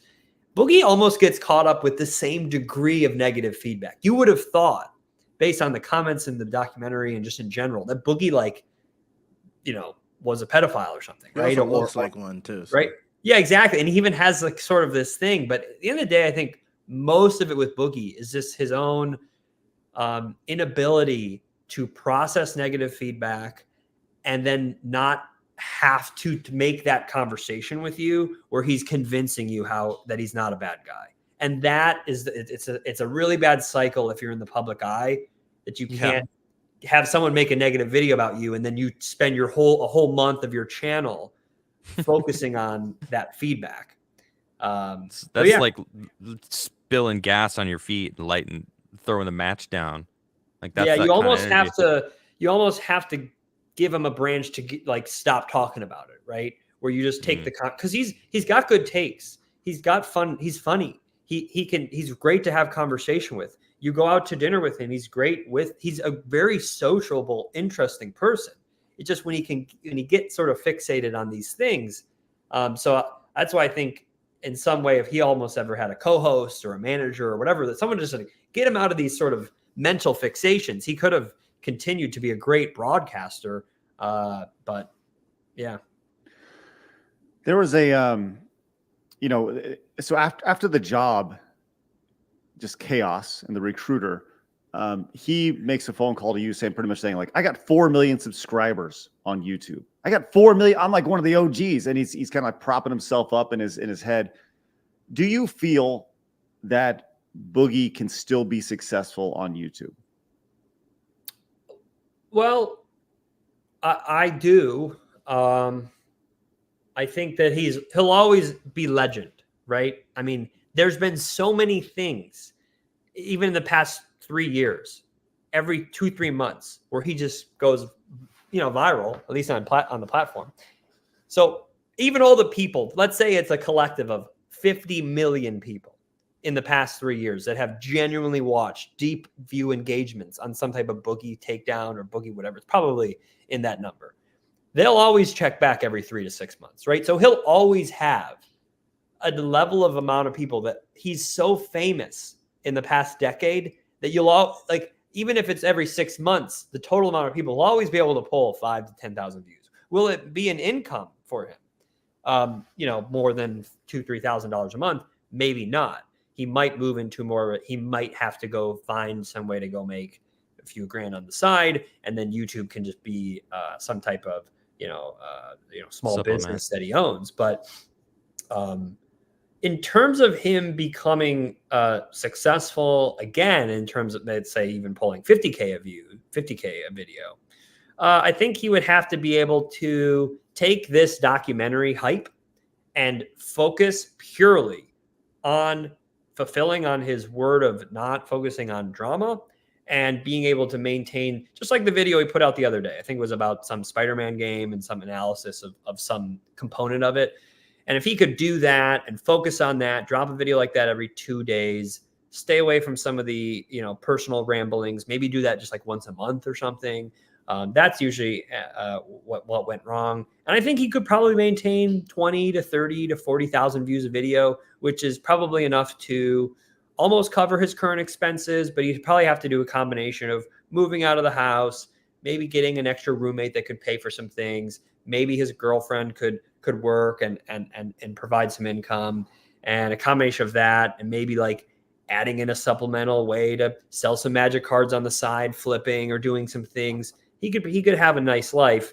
It's really stressful when you have too high expenses and you're trying to hold on to a lifestyle versus just making the adjustments. One of the adjustments that was made in his lifestyle was I guess he spent a lot of money on hookers. But one of the saddest scenes in the movie was you speak with a hooker who literally stopped being a hooker after she slept with Boogie. How did you get a hold of the hooker? And what was that like? That interaction? Yeah, well, I mean, we reached out. I mean, I think I worked with Boogie in the beginning of the documentary, you're going through all this, like, who do you know, right? From Frank Hassel all the way over to, kid behind the camera, just really looking at the whole landscape of how we're going to tell his story, his personal life. What are the things that are already super documented that we don't need to like go back into? And yeah, you hit up as many people as you can. And that was one that, obviously you're going to keep that anonymous because it's not probably something that person's going to want to put out there publicly. And yeah, so but there was other people that said no. Frank Hassel said no. A lot of people also I reached out to, but I didn't even have a YouTube channel. All I had was like my corporate production company. So it was, you're reaching out to people like even a Keemstar who ended up really promoting the film at the end because he loved it.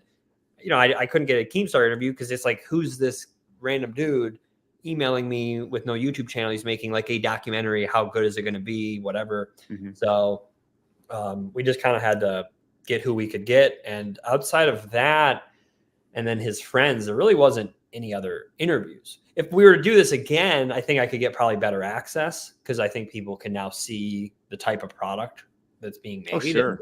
and want to be No, now you got to do DSP. Okay. Yeah, I see a lot of comments about that. I see a lot of comments about Wings of Redemption, and maybe we Just do the a trilogy. cow documentary and sort of package it. The one thing I wish I would have, I didn't pay anybody to get really any access. But if I could go back, I would have paid to get his roommate. I would be like, Boogie, what's the number? I mean, because Boogie's had this roommate that's lived with him for 25 years, right? I mean, it's basically this guy that's been behind the scenes 30 feet away from all of this forever. And he was there. I met him. I know what he looks like, everything. And a lot of people don't think he's real. They think that his girlfriend is sleeping with him on the side. I mean, this is all rumors in the Boogie sphere. But he is such a unique individual, the roommate is, that I think if I could have got that interview, I would have paid a few grand for that. And I think I probably could have gotten it. But That's awesome. Wow. That is awesome. But I'm serious. Okay, did Boogie though? Was Boogie like? I want to go back to this Hooker thing because how did you get a hold of them? Because it's usually you don't put Hooker on your LinkedIn. Yeah, It was no. kinda How did like- you find them? Yeah. That is pretty crazy. everything's over email, right? And it was a combination of the people that Boogie had in his contacts, and I'm cold emailing and reaching out, and in some cases he would provide me phone numbers, or I would just text, or he would.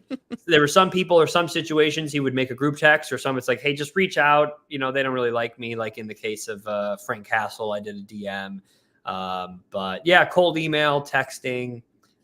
Just whatever. And then there were some people, yeah, LinkedIn was one. That's not the one for that situation, but yeah. Hey, were you the? Did you sleep with that 450-pound Yeah, YouTuber exactly. named Boogie, and then you quit hooking? Is that Exactly. you? I'm just, you know who it is? Yeah. Just trying to do an interview. What was the most shocking thing that happened, or the biggest maybe realization or saddest? I don't know. It's just, I feel like you walked into this vortex and you didn't quite understand the grass that you were walking into. Once again, we talked about the idea of you actually having to step back for a little bit because it was so bad. But what was the kind of saddest, most depressing thing about the whole situation? Because it seems like it took a little bit out of you, to do it. Yeah. I mean, I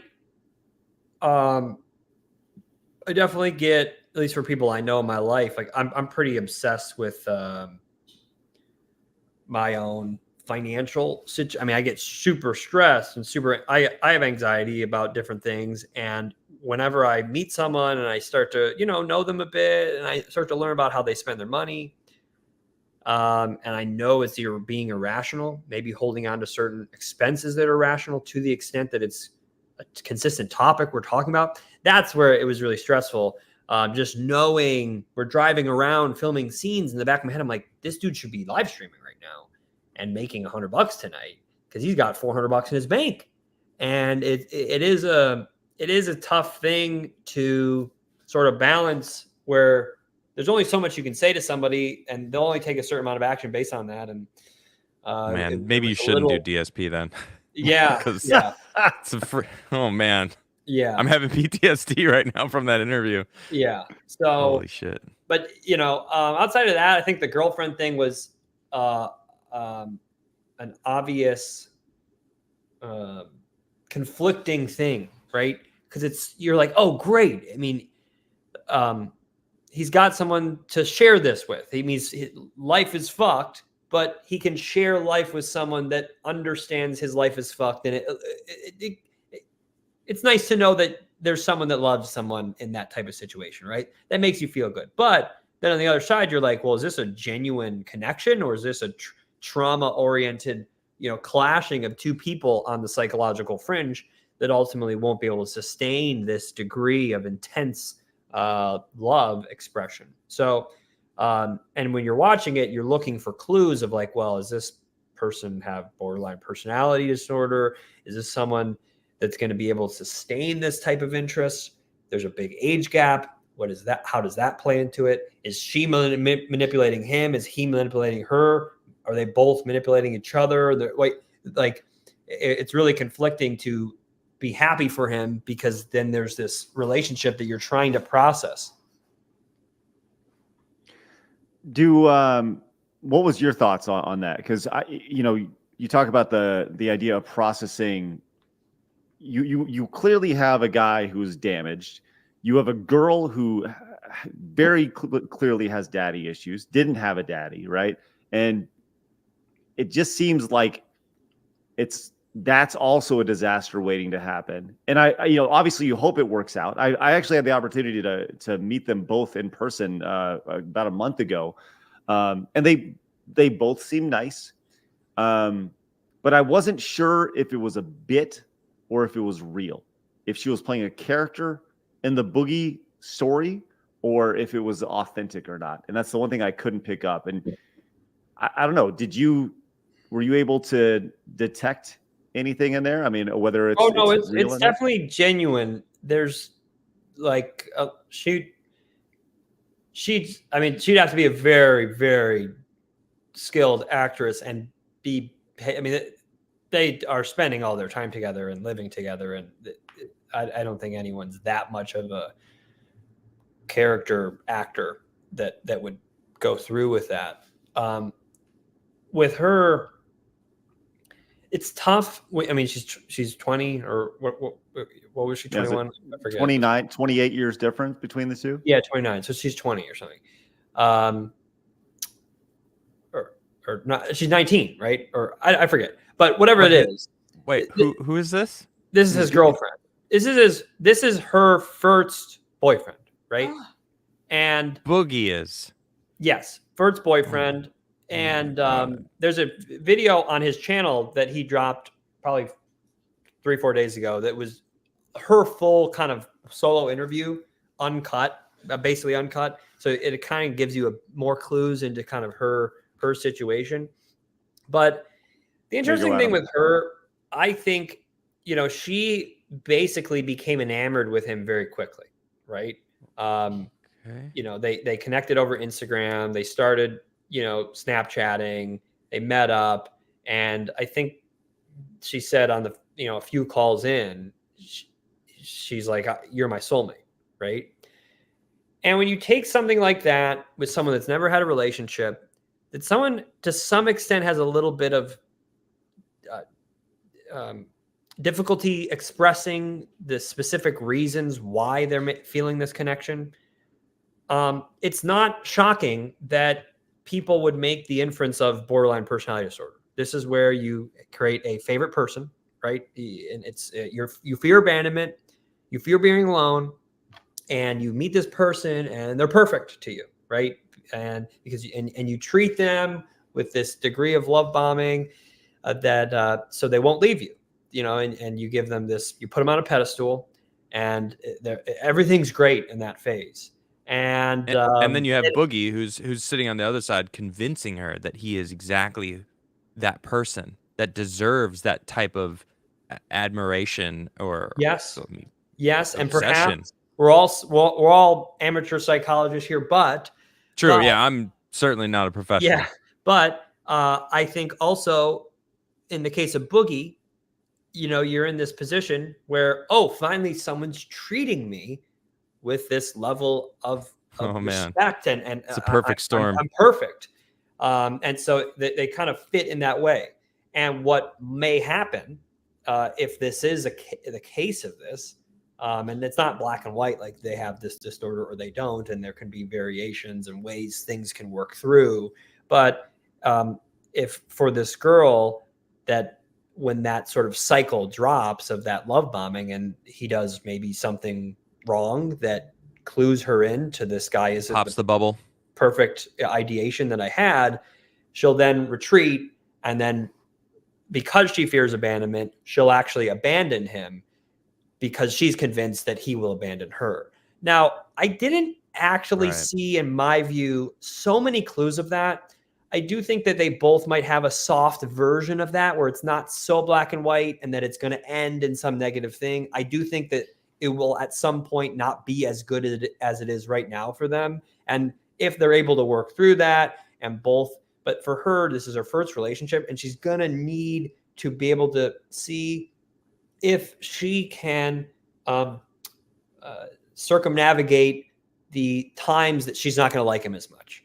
And she's never done that. And it's really only, I don't even know, 6 months at this point. So this is probably around the time where, you know, things are going to maybe get a bit more intense in the next 3-4 months. And if that happens, I do think it'll be tougher for Boogie to maintain that positive, you know, gamer review stuff because he's going to want to be pulled back into the personal drama. Because when you're a single guy or a single girl, you're more likely to be inclined to want to self-express because you don't have that outlet. So I don't think that would be healthy if they don't work out for his career.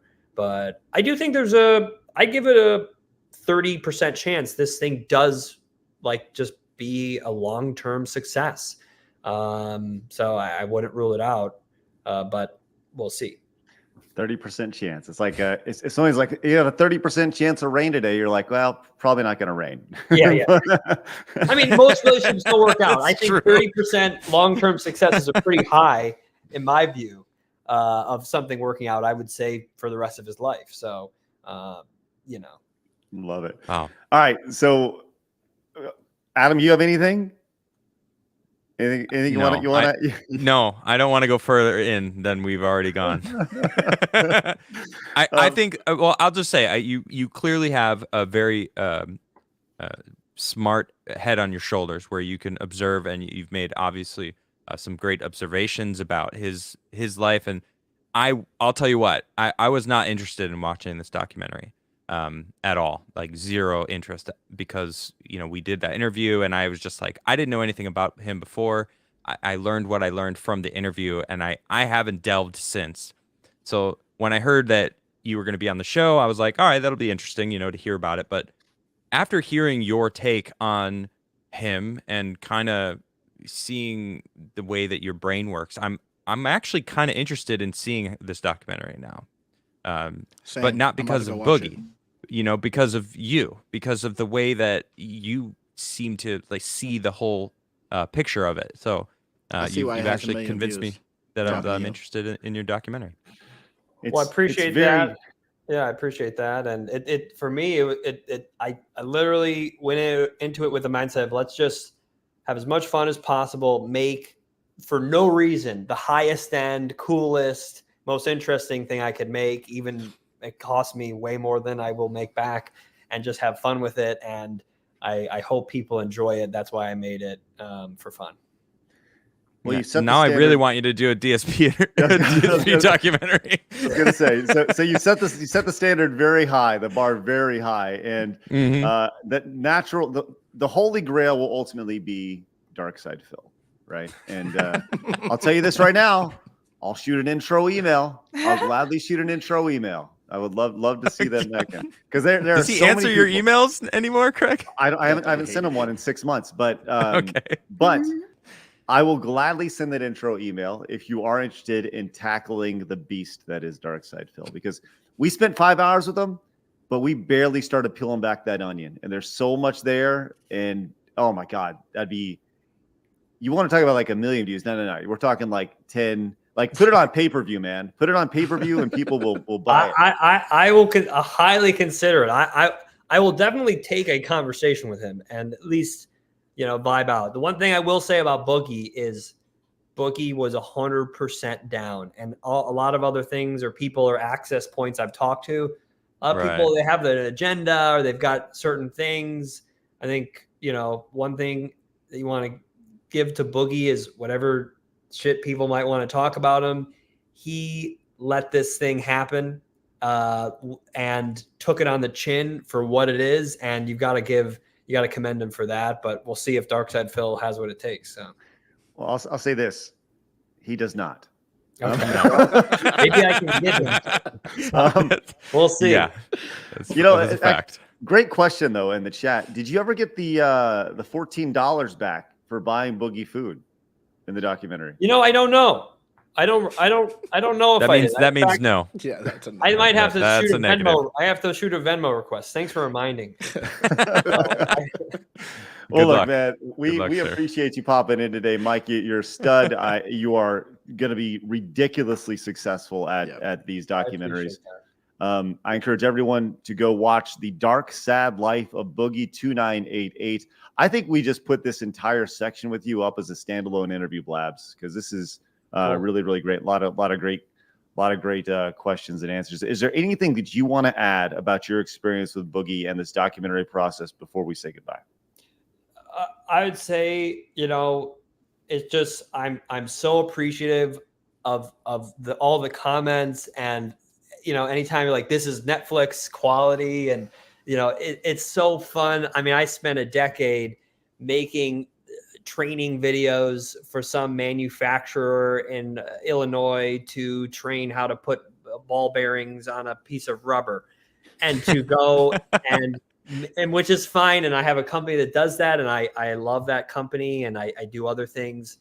But to finally put something out like this is just so fun, and to see people react to it and say my name, and it's like you're doing all this behind the scenes business for a decade. It's just so fun. All the DMs I've gotten on Instagram or wherever. So anytime you guys, check it out, leave a comment and let me know what you think. It's fun. So it's just so fun. Well, whenever you're ready to announce your next project, let us know. We'll gladly have you on so you can talk about it. It'll be Absolutely. great. Yeah. Absolutely, guys. Awesome, man. Well, Thank congratulations on the success. Great work. Everyone go check out Mike's channel over on YouTube, and obviously go check out the documentary. It sounds like you got a couple new viewers once we're done here with Adam and Plod. So Yes. Thanks. All right, Mike. Thanks for coming on, man. Really appreciate you. Guys. All right, buddy. Bye. See ya. Awesome stuff there, man. That was dope. Yeah, that was cool. He's a very, very cool dude. Obviously super talented, and I fully encourage everyone to go watch it. It's a tough 50-something minutes, but you get done. Adam, I think you nailed it. Don't watch it for Boogie. Watch it for Mike. Yeah. Because he convinced me. I meant it. Yeah. Right in the beginning, when he was talking about what he went through to make it, like, that's the type of shit that makes you win as a content creator. People are so lazy with content. Like, Facts. It makes sense that that it's been this successful. He's a stud. He's a stud. Danny came in with the $5.99. Says, speaking of overdue, there's been more time between Elder Scrolls 1 and Skyrim than Skyrim between now. Wow. Thank you, Danny. That's a statement right there. The sobering statement right there. Thank Just you, another Danny. 5 years till we get Elder Scrolls 6. Jeez. Paul came in and says, I thought Boogie 2988 was dead. Oh, gosh. Inside, maybe.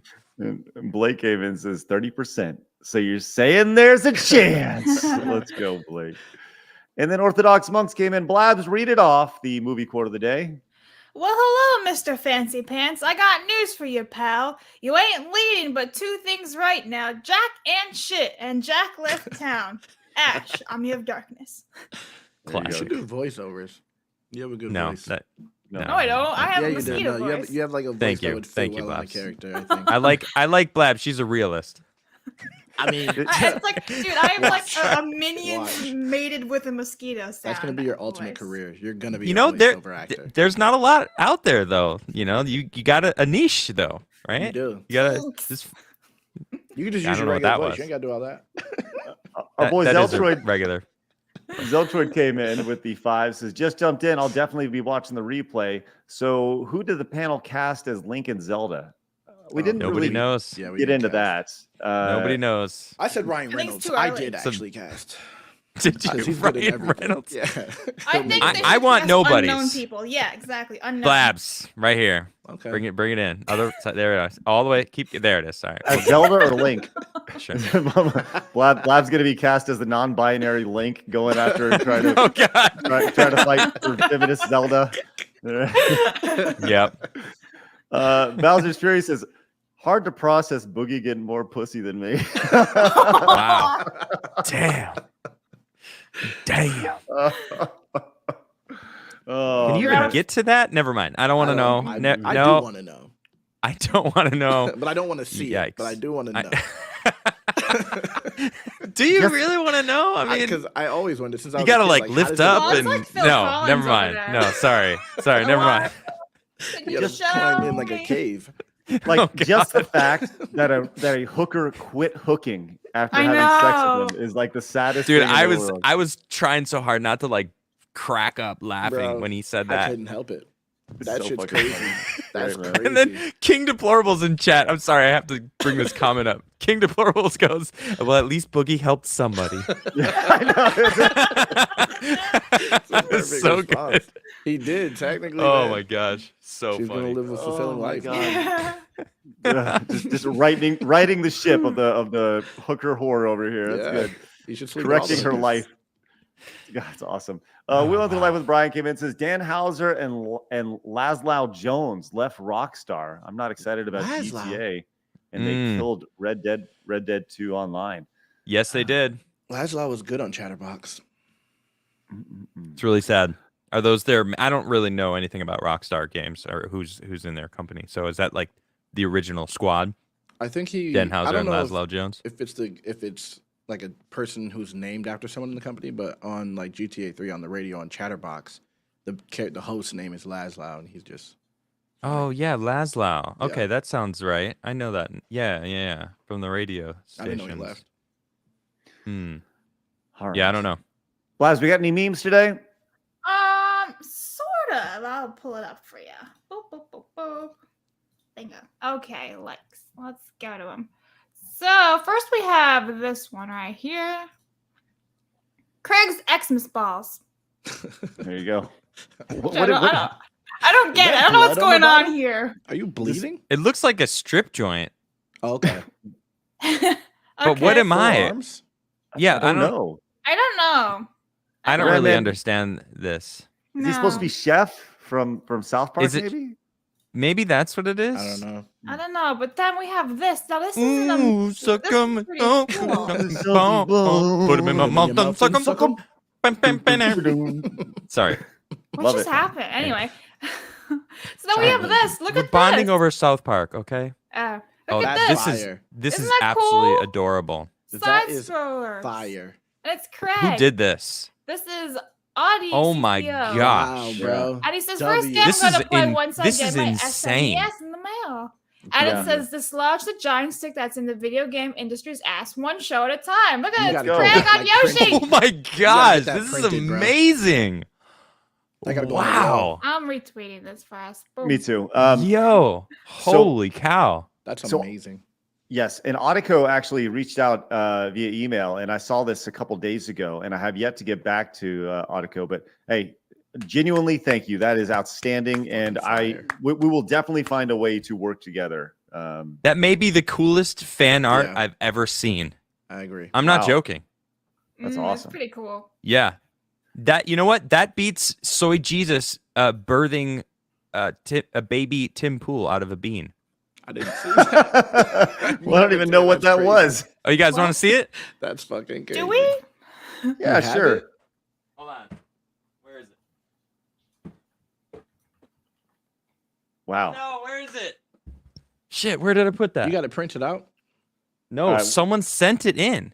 Here, Oh, keep gotta keep make going. it I'm happen. gonna find it. I'm gonna find it. Orthodox Monk says, "Can we get back to when OnlyFans was more recognizable? OF was more recognizable for meaning odd future instead of OnlyFans." Facts. That's funny. You said OF, and Yeah, I thought right? That's the sweater. Flawed repping the gear. Okay. Wolfgang Flawed. There you go. Okay. Yeah. Yes. Give me full Well, screen for a second. Fire away. So I kept every single thing anyone's ever sent me. All right. Anything anyone sends me, letters, anything. And to this day, this is the coolest thing that someone Oh, has what the made. fuck? Someone made it? Now this is a little, like you can see, it's a shadow box. Yeah. All right. So this is a 3D Jesus, Soy Jesus me, and I'm birthing a little baby Tim Pool with a beanie on Wow. out of a bean pod. All right. That's fire. And it says on the back, it says, I thought I had an idea of what to make, but I got distracted by one of my quails scalping another quail. And I ended up with this. I don't know what this means. So that's what was written on the back. And I'm like, this is so freaking rad. I don't know why I don't put it behind me somewhere. Nice. For clarity, Willing Through Life with Brian came in with the 5. Says Dan Houser was a writer on GTA 5. And then he followed up with Jones was a producer. And then says Jones was a writer too. Sorry for all the super chats. Brian, never apologize for super chats. Super chat every fine. word, bro. Wait, I've got some more questions actually. God, Just kidding. Awesome. Well, thank you very much, Brian. Greatly appreciate that and everybody's support. I want to make sure that we got everything over on Rumble. Okay, man, how great! What a fun show today. Really, really interesting. Oh yeah. With that said, guys, thank you so much for your support today. Popping in. Make sure you guys go watch the Dark Sad Life of Boogie 2988 over on the Mike Klum channel, or pretty sure it's Klum. Should have asked him while he was here. Yeah, but Plum is YouTube PLUM. channel's in the description, guys. Excellent. We will definitely slice that interview up and put it up. What a stud. Adam, you got anything going on? Need to tell anybody about? No, same old usual. Come watch my show every day, Monday through Friday, 6:30 Eastern time. Tonight I've got BX. She's going to be joining, and we're talking about some serious court cases going on. One of the fathers of a mass shooter is being arrested and charged because he's the father, and it's pretty insane, actually, what the government's doing to try to basically go around and end 2A. It's pretty crazy. More political stuff. But then later on tonight, I'm actually going on Nina Infinity's show. So that'll be a lot of fun. Nina is fantastic. This Saturday, I'm going to be on the Salty Nerd podcast for the second time. I think the second time. Actually, yeah, I think it's the second time. Anyway, they're fantastic. I love those guys. And then, of course, Sunday night, Forbidden Frontier. It's always good. We're talking elongated skulls this week, and it's going to to be a lot of fun. I just got Fingerprint of the Gods. Mo has he's an asshole. But check it out. Definitely Forbidden Frontier or the Krigler Show. Everywhere you look. Yeah, thank you. Awesome. Flawed, you got anything? Nope. Same old. Wednesday, All Friday, right. Saturday, Sunday streaming. That's it. Way to push it to the limit, Flawed. Don't worry, I have something today. Actually. Oh yeah. Yeah. So on So later on, guys, you'll find me over on the Side Scrollers Plays channel. He pulled a Krigler. That's what I do. I have the button. This doesn't work. Wow. Can you stop you for a second? You can't mute. You can't mute. Yes. What's going on? You dickhead. Anyway, this evening at 7 p.m. Eastern, I'll be on the Full Aussie channel live building a Lego set. So if you want to come hang out with me, I'm going to build this Lego. Be great. What is it? It is a Lego Harry Potter Gryffindor banner set. Raging Rhino bought it for me when I was in Australia, and I brought it back with me, and then she never built it. I'm going to do it finally tonight. Yeah. All right. Now you can talk, Craig. Go ahead. I give you Thank you, Blast. Appreciate that. All right. You can find. Okay. I knew that was coming. Touche. Knew it was coming. You can find me over on the Side Scrollers Plays channel here in just a little bit. I'll be playing Mega Man 7 after I was reset yesterday. We are, getting our way through there. So looking forward to doing that. After that, move on to Mega Man 8, then Mega Man 9, maybe even Mega Man 10. We'll see. But we got lots of Mega Man on the way. Once again, this over on the Side Scrollers Plays channel. Join the hardcore over there, man. We got just past 4,000 subscribers over there. I appreciate you guys popping in. Always a good time. With that said, guys, thanks for hanging out with us a little bit longer. Hit the thumbs up button on your way out. If you're new, make sure you hit the subscribe button, and we'll see you guys tomorrow when we're back at it again. Once again, one-on-one interview tomorrow with Nick Rekieta, where I ask him about the Baldo. Should be fun. With that said, guys, have a great rest of your day. Remember, people are going to try to keep you down. Don't let them. You guys got to go get it. See you guys.